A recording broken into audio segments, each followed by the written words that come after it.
Boom. Hey, it's me, Jero 200. How are you? I'm going to put myself over here.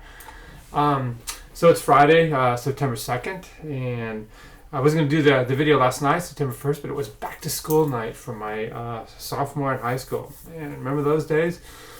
Anyway, so we did that at Dana Hills High, and so we have a new discussion. If you go into the discussion board, I'm in there right now. Which is the first thing you're going to notice is last week's discussion is gone. Okay, and that is how it rolls, my friends. You have 1 week.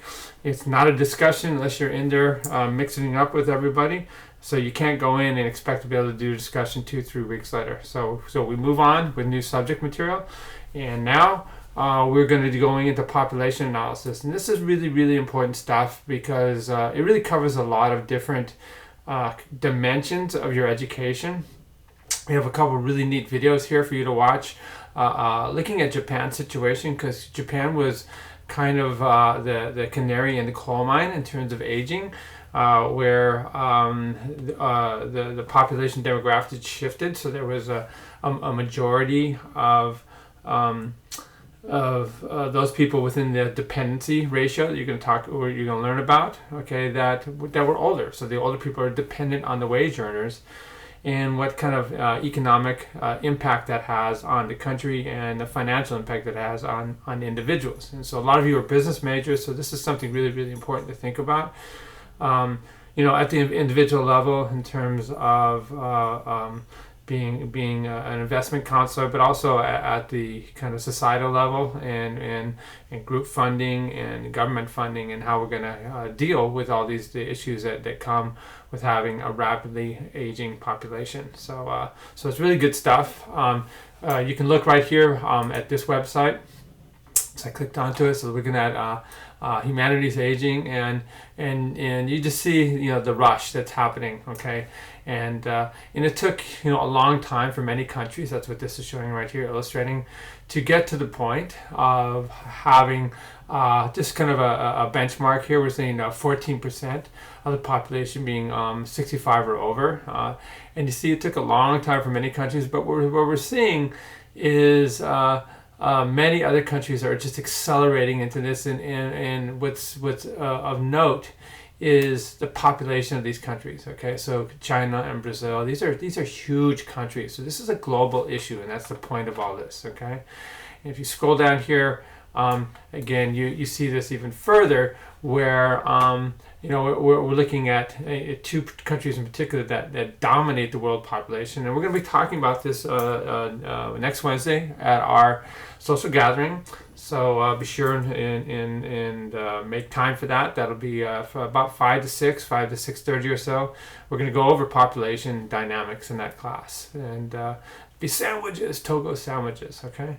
But what you see here is the growth, again, in millions, okay? Remember, our country is right around 330 million people, and, here we are looking at China and India, rapidly expanding to the point of, their over 65 population that's going to far exceed our entire population, okay?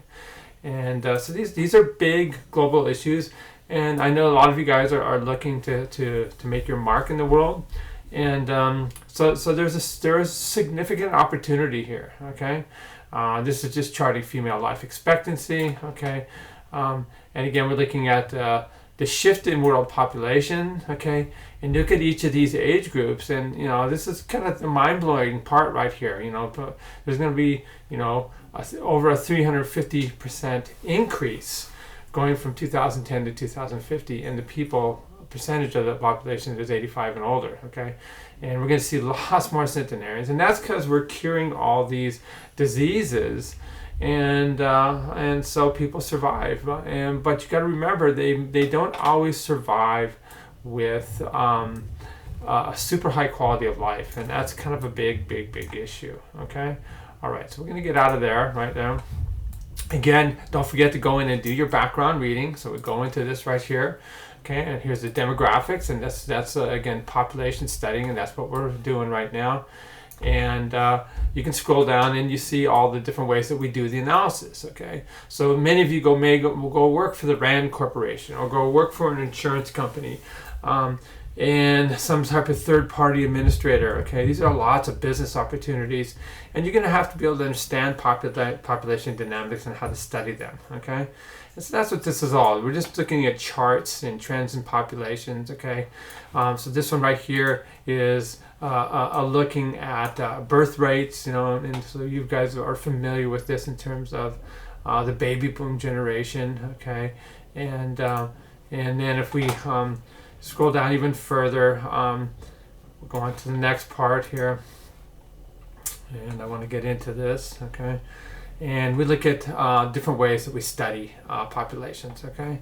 So, you know, we look at this population pyramids, and this is kind of a lesson to be learned for your upcoming critical thinking assignment, and that's looking at the dynamics of the populations in different regions, because that really influences your again, your financing and marketing for that group, okay? So you know, who are you going to be pitched to in terms of your business opportunity? Well, let's take a look who's living in that area, okay? So this is obviously Japan, lots of older people. So your pitch is going to be more for that, okay? We look at other countries, okay, that have lots of younger people, like Mexico, then you change your pitch, okay? This is looking at the U.S., but what I really want to do, different states, okay?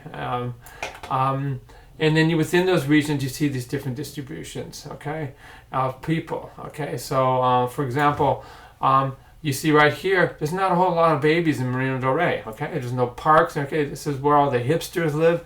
So, again, you can just do a quick analysis, and then you know how to market and pitch your business opportunities there, okay? And then, you know, it's all about services and stuff like that, okay?